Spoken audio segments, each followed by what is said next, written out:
지난 그 목요일 날 저녁이었죠. 목요일 날 달라스에서 총기 사건이 일어났습니다. 지난 5일하고 6일 날 루이지애나 미네소타에서 백인 경찰이 흑인을 죽인 사건에 항의하는 그런 시위 중에 일어난 사건입니다. 경찰을 사살하기 위해서 조준 사격을 했어요. 그죠? 경찰을 사살하기 위해서 조준 사격을 해가지고 5명이 죽고 2명의 시민이 이렇게 다치기도 했습니다. 뉴욕타임즈에서는 총격이 나라를 2인종으로 찢어놨다. 제 얘기가 아닙니다. 예, 뉴욕타임즈의 이야기입니다. 그리고 뉴욕포스트에서는 남북 전쟁이 재현됐다. 이렇게 표현을 하고 있습니다. 그런데 이 중요한 것이 있습니다. 이 사건을 저지른 그 용의자의 그 말이죠. 그 용의자가 어떤 얘기를 했냐면, 나는 백인 경찰을 증오한다. 백인 경찰을 나는 죽이고 싶다. 이 얘기를 이렇게 한 거예요. 그래서 결국 내가 죽이게 됐다라고 그런 얘기를 했습니다. 이 사건에 대해서 다각적으로 분석을 할 수 있습니다. 여러 가지 분석을 할 수 있지만 저는 이 생각을 하면서 이런 생각을 했습니다. 이 피해 의식이 부른 비극이다. 저는 그렇게 생각을 했습니다. 피해 의식이라고 하는 것은요, 다른 사람이 자신에게 피해를 준 적이 없음에도 피해를 준다고 생각하는 정신질환 중에 하나입니다. 그래서 대략적으로 이런 양상들이 일어납니다. 자신이 누군가에게 시달리고 있거나 속았거나 또는 괴롭힘을 당하고 있다. 남이 자기를 미행하거나 감시하거나 도청한다. 이런 생각을 주는 이런 양상들이 있습니다. 자신을 죽이기 위해 음식의 독이나 이물질을 탓하고 생각하는 것도 이 피해의식이라고 합니다. 그리고 전문가들에 의하면은 화날 만한 이유가 아닌 것에 분노를 느낍니다. 그리고 아주 기이한 방식으로 이 분노를 표출한다는 거예요. 이거 제 얘기가 아니라 전문가들의 얘기입니다. 그래서 이런 경우도 그렇대요. 그러니까 뭐 회사에서나 직장에서 또 어디 뭐 가정에서 스트레스를 받잖아요. 그런데 이 스트레스 받은 것을 이렇게 난폭 운전하는 사람들이 있습니다. 이 난폭 운전하는 것도 일종의 피해 의식 중에 하나이다라고 이렇게 진단을 내립니다. 그리고 서로 다른 두 방식을 놓고 충돌했을 때, 남의 이야기를 귀를 막고 남의 이야기를 전혀 듣지 않는 것, 이런 것 또한 역시 피해 의식 중에 하나다라고 이렇게 얘기를 합니다. 오늘 본문이 사무엘상 22장입니다. 사무엘상 22장과 시편 52장이 서로 맞물려 있기 때문에 제가 오늘은 본문은 시편 52편을 이렇게 읽었습니다. 오늘 본문을 보게 되면 사무엘상 22장을 보게 되면은 거기에 이 피해 의식에 시달리는 인물이 등장을 합니다. 사무엘상 22장을 보게 되면 피해 의식에 시달리는 인물이 등장합니다. 누구입니까? 예, 사울입니다. 사울은 심각한 피해 의식에 시달리고 있었던 것이 분명합니다. 사울은 누군가에 시달리고 있거나 속았거나 괴롭힘 당하고 있다고 생각을 합니다. 잘 아시는 것처럼 사울은 다윗이 나타났다는 그 얘기를 들어요. 오늘 본문 22장 7절을 보게 되면 다윗이 나타났다는 그 이야기를 듣고 이제 베냐민 사람들을 어떻게 합니까? 베냐민 사람들을 모읍니다. 그러면서 베냐민 지파를 가장 사랑하는 사람이 누구냐라고 물어보면서 나였다. 내가 베냐민 지파 출신이기 때문에 내가 가장 당신들을 사랑했다라고 얘기를 하면서 왜? 이 베냐민 지파 당신들은 내가 다윗을 죽이려고 하는데 다윗을 소탕하려고 하는 그 작전에 당신들은 참여하지 않냐라고 이렇게 자기의 불평을 하는 모습을 우리가 봅니다. 한번 읽어볼까요? 22장 7절을 한번 읽어보겠습니다. 22장 7절. 자, 22장 7절을 한번 보겠습니다. 사무엘상 22장 7절 한번 나같이 읽습니다. 시작. 사울이 곁에 선 신하들에게 이르되 너희 베냐민 사람들아 들으라. 이새의 아들이 너희에게 각기 밭과 포도원을 주며 너희를 천부장 백부장으로 삼겠느냐. 8절까지 한번 읽겠습니다. 시작. 너희가 다 공부하여 나를 대적하여 내 아들 이새의 아들과 명예하였으되 내게 고발하는 자가 하나도 없고 나를 위하여 슬퍼하거나 내 아들이 내 신하를 선동하여 오늘이라도 매복하였다가 나를 치려하는 것을 내가 알리는 자가 하나도 없도다 하니. 이렇게 지금 사울이 스스로 피해의식을 가지고 있다라고 하는 거예요. 베냐민 지파가 뭐 했습니까? 그렇지만 이 베냐민 지파들 이렇게 불러 모아놓고서 왜 지금 나를 도와주지 않느냐라고 지금 얘기를 합니다. 이 피해의식을 가지고 있는 사람들의 특징 중에 하나가 또 이렇습니다. 공격적인 요구나 체념적인 불평을 하기도 계속하죠. 그리고 여기서 사울이 이런 불평을 할 뿐만 아니라 이 사울의 개인적인 이 문제를 가지고 지금 지파 간의 그 갈등을 지금 조장하고 있는 거예요. 지파 간의 갈등을. 그렇죠? 예. 자, 두 번째로 보니까 사울은 서로 다른 두 방식이 충돌했을 때 귀를 막고 상대방의 의견을 듣지 않는다. 이건 이제 피해의식을 가지고 있는 사람들의 증상입니다. 다시 한번 읽어드릴게요. 사울은 서로 다른 두 방식이 충돌했을 때 귀를 막고 상대방의 의견을 듣지 않는 거예요. 자, 어떻게 하는지 한번 보겠습니다. 자, 이제 그 이야기를 들었어요. 왜 당신들은 나를 도와주지 않느냐라고 이렇게 불평을 하니까 그 옆에 있던 이 도액이라고 하는 사람이 있었습니다. 여러분들, 도액이라고 하는 사람은 21장 7절을 한번 보겠습니다. 21장 7절. 21장 7절을 보게 되면 그날에 사울의 신하 한 사람이 여호와 앞에 머물러 있었는데 그는 도액이라 이름하는 에돔 사람이요 사울의 목자장이었더라. 이 사울의 목자장이었던 이 도액이라고 하는 사람이 그 얘기를 듣고서 이제 쉽게 말하면 다윗에게 일어났던 일들을 사울에게 우리말로 말하면 고자질을 합니다. 뭐라고 얘기를 해요? 도액이 거기 있었지요. 이 아히멜렉이라고 하는 제사장이 다윗에게 뭘 줬습니까? 먹을 떡을 주었지요. 그리고 또 뭘 주었습니까? 골리앗에 칼을 주었습니다. 그 이야기를 그대로 이제 고자질을 합니다. 그때 쓰여진 시가 바로 좀 전에 읽었던 시편 52편입니다. 그래서 그걸 오늘 본문으로 얘기를 했던 거예요. 거기서 보게 되면 도액이라고 하는 사람이 어떤 사람으로 등장해요? 거짓말하는 사람이라고 하죠. 자아를 자랑하는 사람이죠. 결국은 심판받을 것이라고 하는 것을 얘기한다고 오늘 시편에서 52편에서 말씀을 하고 있습니다. 그래서 사울 왕이 어떻게 하겠습니까? 아히멜렉을 부릅니다. 아히멜렉을 불러서 왜 다윗과 그렇게 공모를 했냐고 이렇게 묻습니다. 그랬을 때에 이 아히멜렉이 어떻게 반응을 합니까? 아히멜렉은 이 다윗을 변호합니다. 다윗을 변호하는데 어떻게 변호하는지 14절을 한번 보겠습니다. 14절, 22장 14절을 한번 보도록 하겠습니다. 지금 굉장히 사울이 피해의식에 깊게 빠져 있는 것을 볼 수가 있습니다. 자, 14절 말씀을 봅니다. 시작. 아히멜렉이 왕에게 대답하여 이르되 왕의 모든 신하 중에 다윗같이 충실한 자가 누구이뇨? 그는 왕의 사위 되고 왕의 호위대장도 되고 왕실에서 존귀한 자가 아니니까. 여기에서 아히멜렉은 다윗을 아주 제대로 보고 변호하는 그런 모습을 볼 수가 있습니다. 다윗은 충실한 사람이었고 다윗은 왕의 사위였고 다윗은 군사를 지휘하는 지도자였다라는 거예요. 그리고 다윗은 왕실의 존귀한 자였더라. 이렇게 얘기를 했는데 결국에는 사울은 누구의 얘기를 듣습니까? 도액의 이야기를 듣고 이 충실한 제사장인 아히멜렉의 이야기를 전혀 듣지 않아요. 도액과 아히멜렉의 의견이 지금 충돌하고 있는데 거기에서 귀를 막고 지금 듣고 있지 않는 상태입니다.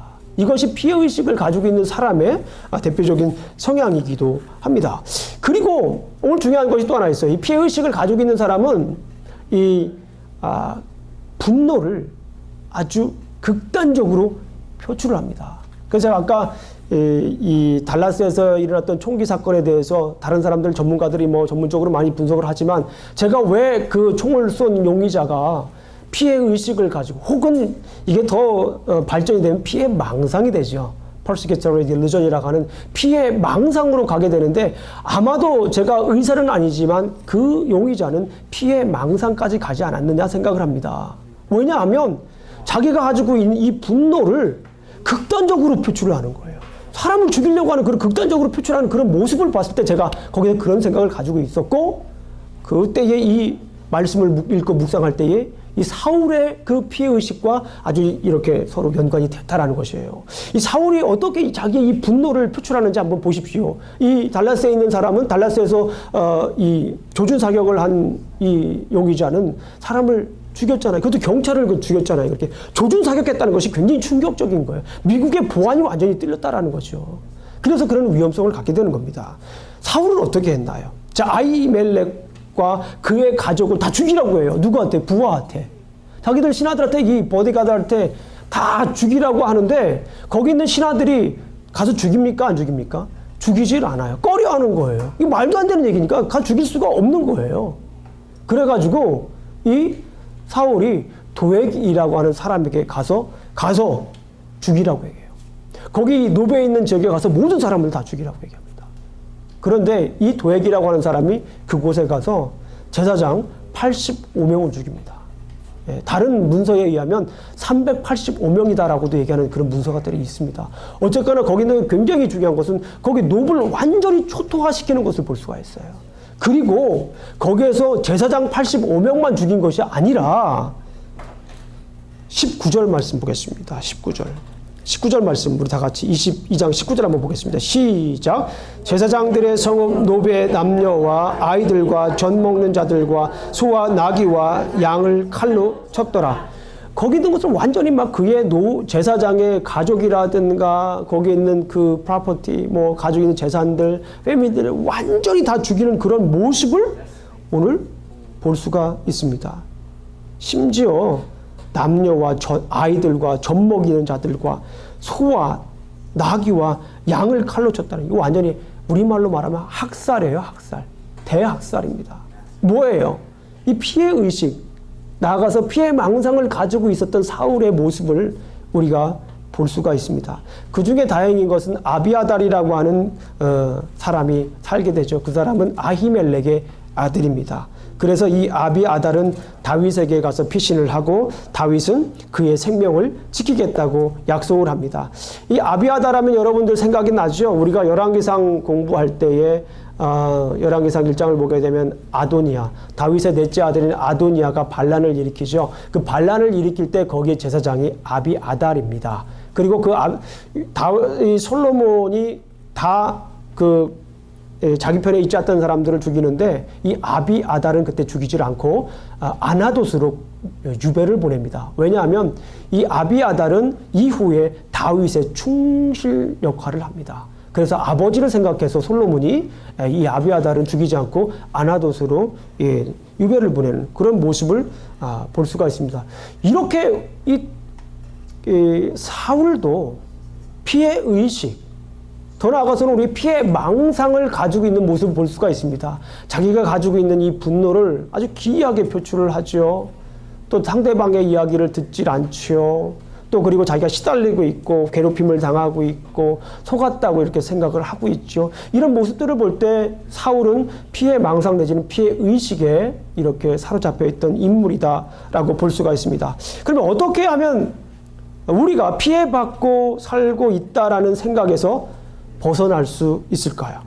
우리 속에 잠재된 피해의식에서 어떻게 하면 벗어날 수 있을까요? 혹 피해의식이나 피해망상이 있다면 어떻게 하면 이것을 우리가 치료할 수 있을까요? 그 해결 방법을 오늘 다윗은 시편 52편에서 제시하고 있습니다. 우리 한번 시편 52편을 한번 아까 읽었지만 다시 한번 읽어보도록 하겠습니다. 시편 52편을 우리가 함께 보도록 하겠습니다. 시편 52편입니다. 한번 여러분 성경책을 한번 열어보세요. 시편 52편입니다.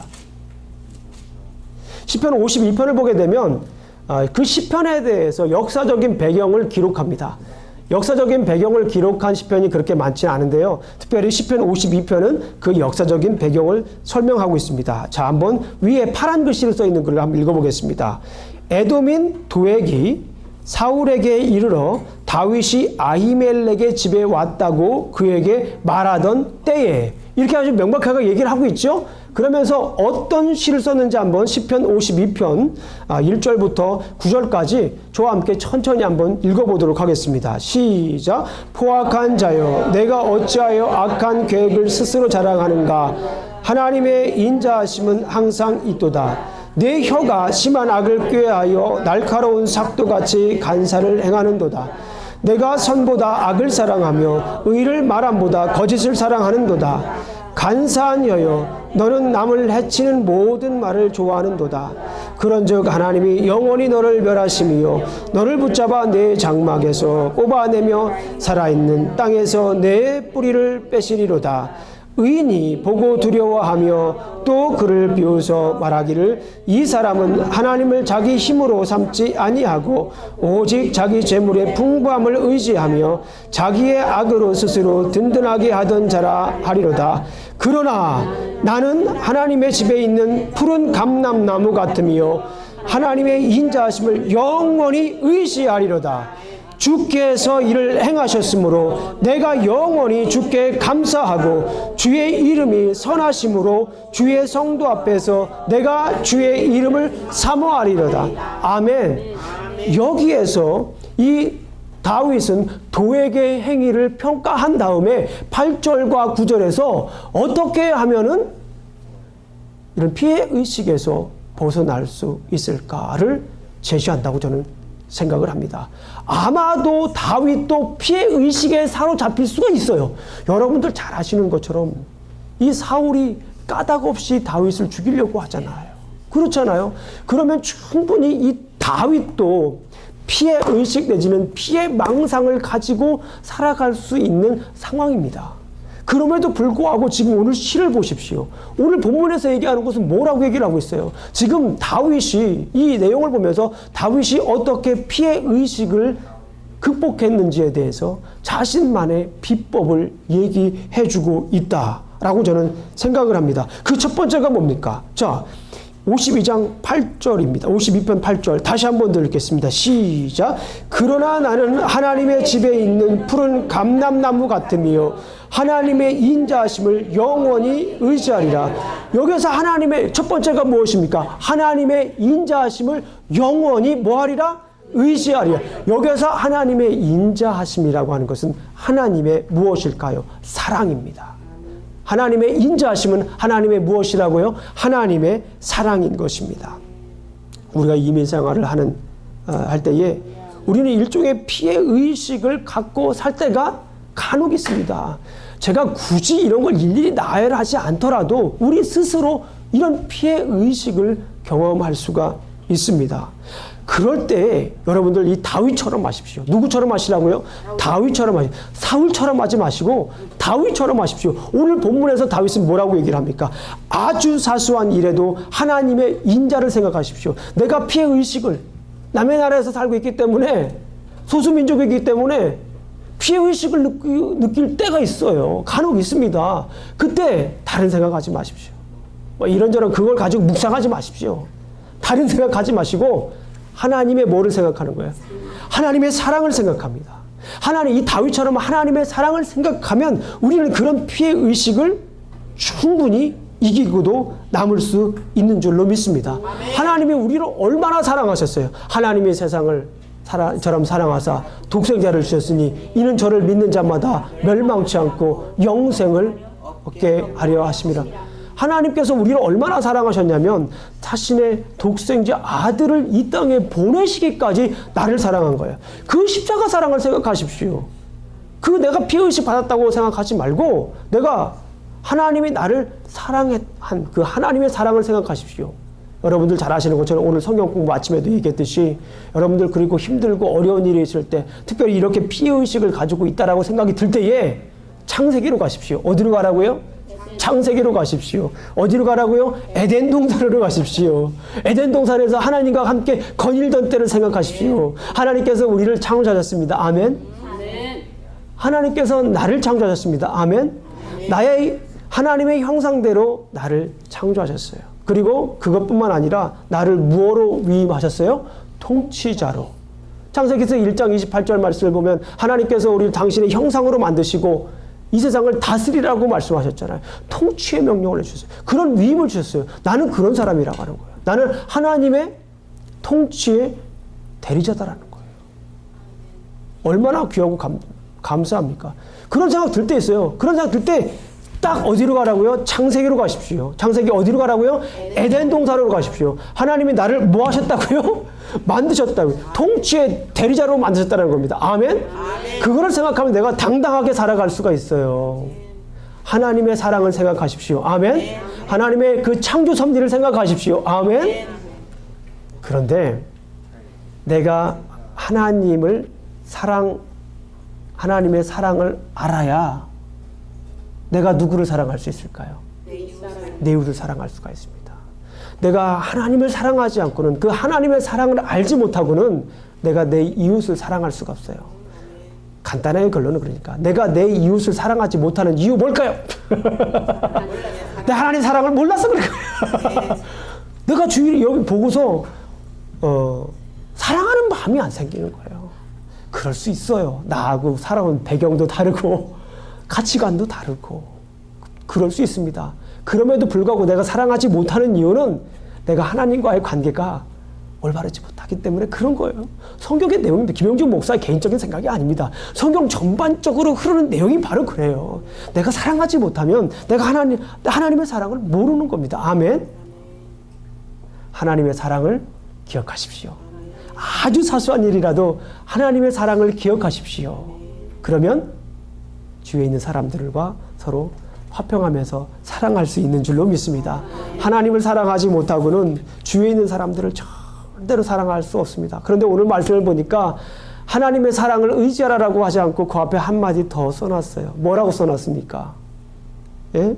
52편 8편을 보니까 그 인자하심을 영원히 영원이라고 하는 말을 여기다 써놓으세요. 너무나도 상투적인 표현일 수도 있지만 너무나도 강력한 메시지입니다. 슬플 때나 기쁠 때나 안지나 서나 어떤 때나 영원이라고 하는 것은 뭐예요? 끝도 없는 거예요. 시작도 없습니다. 끝도 없는 것이 영원인 것이에요. 그것이 바로 하나님의 사랑의 무엇입니까? 양이에요. 하나님이 우리를 얼마나 사랑할까요? 영원히 사랑하는 겁니다. 하면 저 한번 따라해 보겠습니다. 하나님께서 여러분들을 얼마큼 사랑하세요? 영원히. 그냥 영원히가 아니라 영원히. 한번 다 같이 해보겠습니다. 하나님께서 여러분들을 얼마나 사랑하십니까? 영원히. 하나님께서 여러분들을 언제까지 사랑하십니까? 영원히 사랑해요. 하나님의 사랑은 이게 큰 거예요. 시작도 끝도 없는. 이것을 잊어버리기 때문에 우리가 피해 의식을 가지고 살아가는 거예요. 그리스도임에도 불구하고 그런 피해의식을 가지고 살아가고 있다는 거예요. 이 피해의식이 지나치면 피해망상, 피해의식은 그럴 수도 있다라요. 그러면서 시달리는 거예요. 피해망상은 그랬구나. 그러면서 병으로 확산이 되는 겁니다. 자, 두 번째 사도의 다윗은, 두 번째 다윗이 제안하는 내용입니다. 그것은 다윗은 주님의 이름을 감사함으로 찬양하라. 뭐 하라는 거예요? 찬양하라는 거예요. 자, 52편 9절 한번 읽어보겠습니다. 시작. 주께서 이를 행하셨으므로 내가 영원히 주께 감사하고 주의 이름이 선하심으로 주의 성도 앞에서 내가 주의 이름을 사모하리이다. 주의 이름을 사모하리라고 하는 말은 주의 이름을 뭐 한다는 말이 찬양한다는 말이에요. 영어 성경을 보게 되면 찬양한다는 말입니다. 아멘. 아멘. 찬양하면 놀라운 일이 생깁니다. 아멘. 아멘 할 준비하셔야 돼요.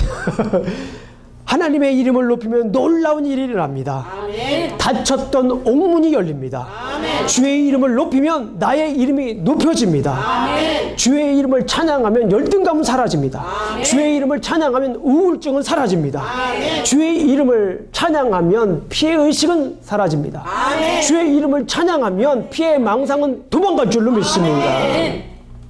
주의 이름을 찬양해야 돼요. 내 마음에 좀 어려운 일이 생기고 내 마음에 좀 힘든 일이 생기면 주저앉지 말아요. 주저앉지 말고 주님을 찬양해야 돼요. 아멘.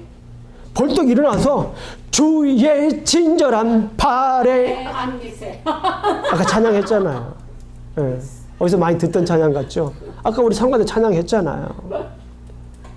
이런 마음이 생길 때 누가 나를 시기하고 누가 나를 괴롭히고 누가 나를 속이고 그래서 내 마음에 분노를 분출할 데가 없어가지고 기이하게 괜히 엄한 사람 아프게 하지 말고 벌떡 일어나가지고 바로 내가 이때가 뭐 할 때다? 기도할 때다. 바로 내가 이때 뭐 할 때다? 찬양할 때다. 바로 내가 이때가 뭐 할 때다? 하나님을 사랑을 더 많이 알 때다. 이걸 우리가 아는 거예요. 그럴 때 뭐 그냥 그 자리에서 뭐 운전할 때 일어나시면 안 되겠죠. 그 자리에서 찬양을 하는 거예요. 찬양 틀어놓고 누가 듣나요? 뭐 10점, 9점 점수 매기는 것도 아니잖아요. 그 찬양하는 거예요. 네? 자, 찬양에 대해서 드릴 말씀이 많지만 제가 여기서 아무리 찬양해야 됩니다라고 얘기하는 것보다 찬양하는 게 중요한 거예요. 그렇죠? 그래서 오늘은 찬양 두 곡을 하겠습니다. 어떤 찬양을 할 거냐면은 우리가 성가대 찬양했던 찬양을 하고요. 성가대 다음 주 찬양할 걸 우리가 또 찬양하겠습니다. 그래서 우리 두 곡 찬양을 하겠습니다. 어떤 찬양이냐면 우리 여기 집사님 보여주세요. 주의 친절한 팔에 하고 계세요. 이 찬양을 하는 거예요. 자, 지금까지 드린 말씀을 생각하면서 이 가사 하나를 생각해 보십시오. 이 찬송은요, 곡조가 있는 기도예요. 우리 찬양대원들 이 일주일 동안 이 찬양 하시는데 이 찬양 곡조를 막 붙들고 기도하시잖아요. 예? 그럴 때 아까 찬양할 때 어때? 다르잖아요. 찬양하시는 모습이 다르잖아요. 자, 우리가 기도하는 마음으로 우리 함께 찬양을 합니다. 자, 주의 친절한 팔에 안기세 우리가 한번 찬양을 하도록 하겠습니다. 이런 찬양을 하면 열등감도 없어지고, 자, 또 우울증도 사라지고, 피해의식도 사라지고, 자, 피해 망상도 사라지고, 마귀가 도망갑니다. 아멘. 우리 찬양 한번 하시겠습니다. 우리 가수 치며 찬양합니다. 주의 친절한 팔에 안기세 우리 마음이 평안하. 아멘. 항상 기쁘고 복이 되겠네. 영원하신 팔에 안 주의 팔에 그 크신 아멘. 주의 팔에 영원하신 팔에 새 날이 갈수록 주의 사랑이 두루 광명하게 비치고 번성 가는 길 편히 가리니 영원하신 팔에 주의 팔에 그 크신 팔에 아멘. 주의 팔에 영원하신 팔에 안기세 주의 보좌로 주의 아멘. 기뻐 찬미 소리 왜 아멘. 겁과 두려움 없어지니 영원 주여 아멘. 주의 팔에 그 크신 팔에 안 주의 팔에 주님의 팔에 아멘. 주의 팔에 그 크신 팔에 안기세 주의 팔에 영원하신 팔에 안기세. 사람은 누구나 이런 피해의식을 가지고 있을 수 있습니다. 이것을 잘 처리하는 것이 중요합니다. 우리 주님께 맡기고 오히려 선자리에서 주님을 찬양하십시오. 나를 가장 잘 아시는 분은 하나님이시기 때문에 그렇습니다. 그분이 우리를 창조하셨기 때문에 그렇습니다. 어떤 상황에도 하나님을 의지하십시오. 그리고 하나님을 찬양하십시오. 이것이 가장 중요한 그리고 효과적인 방법입니다. 우리 502장 찬양하시겠습니다.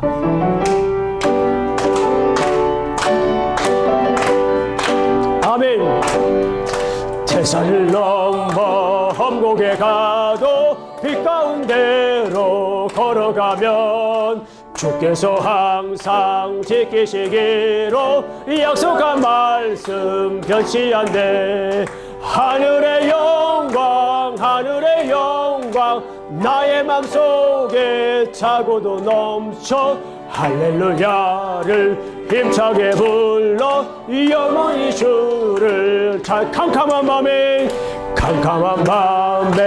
다닐지라도 주께서 나의 길 되시고 나에게 밝은 빛이 되시니 길 잃어버릴 아멘. 하늘의 영광 하늘의 영광 하늘의 영광 나의 맘속에 차고도 넘쳐 할렐루야를 힘차게 불러 이 날만의 주를 광명한 급이 마음에 받아 명랑한 천국 바라보고 할렐루야를 힘차게 불러 날마다 아멘 걸어 하늘의 영광 하늘의 영광 하늘의 영광 나의 맘속에 차고도 넘쳐 할렐루야를 힘차게 불러 영원히 주를 찬양하리. 우리 기도하시겠습니다. 하나님 아버지 참으로 감사합니다. 오늘도 주님의 귀한 사랑을 경험할 수가 있었습니다.